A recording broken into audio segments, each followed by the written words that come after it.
Good afternoon, Riverside. It's Mr. Shanks, and I have Miss Anderson, actually Miss Ashley here with me today. We are here, we're going to talk to you for a little bit. I'm just wondering how you guys are all doing. I know I'm bored because I don't get to see your guys' faces and get to come to school. So it's looking a lot different, and I know that. I know probably some of your parents aren't super stoked about it. I'm not super stoked about it because I'd rather be at school. And I'm hoping you guys are not getting bored, but that you're missing school too. So this is really weird for me because I'm looking at a camera and looking at Miss Ashley's facial expressions back there and not getting to see your guys' faces and seeing if you're actually, 1, interested, 2, not talking to your neighbors, 3, not picking your nose. I can't give you the eyes if you are. So I'm gonna do my best with this. If you are there, you'll be along for the ride. So first off, we have a lot of crazy things going on. The coronavirus, so I hope you guys are all safe. I hope everybody's healthy. But then also, how many of you guys felt it? I felt it, we loved it. Took me almost 40 years, I'm 39 years old, and have never been in an earthquake. And if you're watching this, most likely you guys were all in an earthquake earlier this week. And in a way, that's awesome. So I know my boys, my 5-year-old and 3-year-old, we all kind of played light of it. I hope you guys stayed safe through that too, but what a cool experience. Not all of us got to be in one of those experiences, but you've already knocked 2 things off your list as kids that could be 5 to 12 years old. The coronavirus, and you lived through an earthquake, a pretty good earthquake too. So with that, I'm going to read you a book today, and it is called Charlie Learns About the Coronavirus. So I will read this to you. If you know Mr. Shanks, I may stop in the book. I like to talk about other things as we're reading or give examples. We'll see how that goes today. And then we'll talk a little bit after the book too, just about what are we doing if we're starting to get worried, if we're getting anxious. Parents, best things you guys can be doing, don't let your kids be watching 24/7 news coverage of the earthquake or the coronavirus, schedules, and then I hope you guys are having fun at home too. Fun is really important, even with that schedule. So here we go. So Charlie learns about the coronavirus.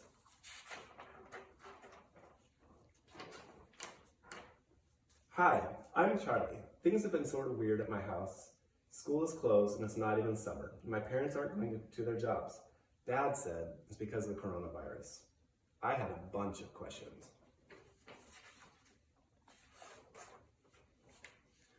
My dad said, Charlie, you asked very good questions. I just don't know all the answers. I think your Aunt Chris can help. My aunt's a scientist. She knows a lot about germs. She lives in the same building we do, but my dad told me I had to call her on the phone.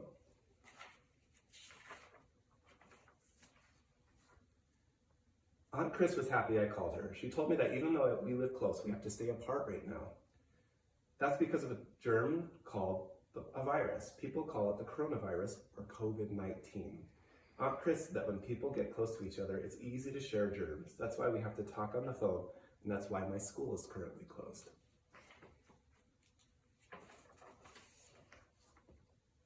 I learned that most people who get the virus feel like they have a cold or the flu.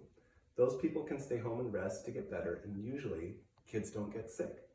But this virus can make some people very sick. Like my grandma, because she's older, and my friend Arthur, because he has asthma. They could get so sick that they might have to go to the hospital. This made me feel a little bit worried.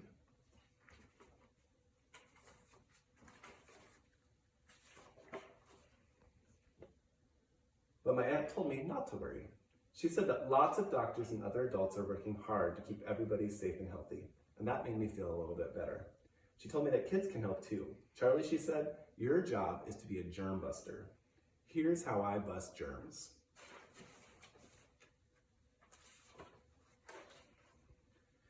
I wash my hands with lots of bubbles, I scrub both sides between my fingers and under my nails, and I sing happy birthday twice while I do it. That's how I know I'm scrubbing long enough to kill germs. If you guys are anything like my kids, even last night, I sent my 5-year-old in to go wash his hands, and it was water was on, and he was running back out to play with me, and I said, whoa, whoa, whoa, whoa, whoa. I said, Oliver, you need to go wash your hands. So we practiced this. We didn't do 2 happy birthdays. That was a really long time for my kid. We did 1 happy birthday. But as long as you're washing your hands really good, make sure you're lathering them up, getting all the different parts of your hands, and then getting all that soap off. That's going to be really important. If I cough or sneeze, I catch it in my elbow like this. That stops the germs from flying into the air, and it keeps them off my hands too.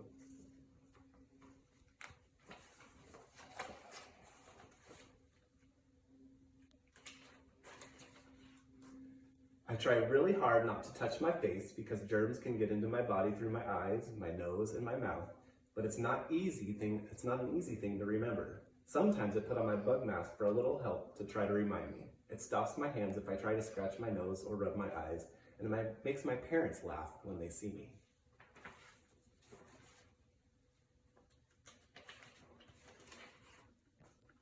I follow directions from my parents about not getting close to other people. For now, I don't hug our neighbors or the greens, but I say hi and wave.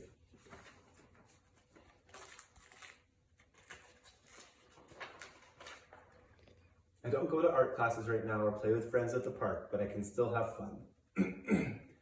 I make art at home, and today I had a video dance party with Arthur. It's not how my normal day goes, but that's okay. I know these changes aren't forever, and right now they are helping me keep me safe and the people I love healthy and safe. So the last page of our little book here has our box for ideas, and we're going to be able to send this book to you through Facebook with a link below. But it says, now that you know what Charlie does to be a germ buster, what kinds of things can you do? Do you have ideas how to keep your hands away from your face? What kind of fun things can you do at home? So that would be one of the other things that I would say too. Is we are obviously all having to practice safety in a different way. If you've been in any of my lessons or in our Safe and Healthy Choices lessons, we talk a lot about safety, and we're constantly practicing things. We're practicing our gun safety, we're practicing our fire drills, or even our earthquake drills where we're climbing under the desk. We do all that to be practicing our safety. What I'm asking is you guys are doing the same thing at home right now. Practicing your safety by social distancing, practicing your safety by washing your hands, taking showers, being careful with how much you touch your face, or even being careful of how much you touch your mom or your dad, which sounds really hard. But if you're being exposed to other people, that could be potentially a health risk for everybody. So just keep practicing your safety. I know some of us are worried. I know some of us are anxious about that. We're anxious about when we get to come back to school. And I think the first thing I would tell you, take a breath. We all want to come back to school, but we all want to come back to school when we're safe. We don't know when that will be yet. I hope it's sooner than later. I'm getting really bored at my house and really missing you guys. But it's going to be really important that we can kind of be flexible right now. We're at home. Mom or dad might be trying to teach us our math. Not sure how that's going. I've heard from some parents it may be going good. Some other parents, it's a little bit rough. So kids, I would encourage you, listen to mom and dad. They're not teachers either. Most of them, some of them are. But give them some grace. Give them some leniency. And just as they are giving it to you, we're going to have to be super flexible right now with our routines, with what we're learning, with being at home all the day long. So other things, how do you get through this then? We're at home and we're bored. I would come back to you need to stay connected. Right now I'm connecting with you via my phone, via Facebook.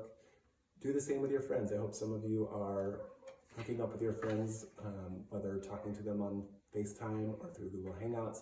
I know lots of you are meeting up with your teachers on Zoom. That's cool. I'm actually going to make some surprise appearances. Hopefully Miss Ashley and I both are going to make some appearances tomorrow and Monday to some of your Zoom classroom meetings, just to see how you guys are doing. But then also do the other things that you love to do.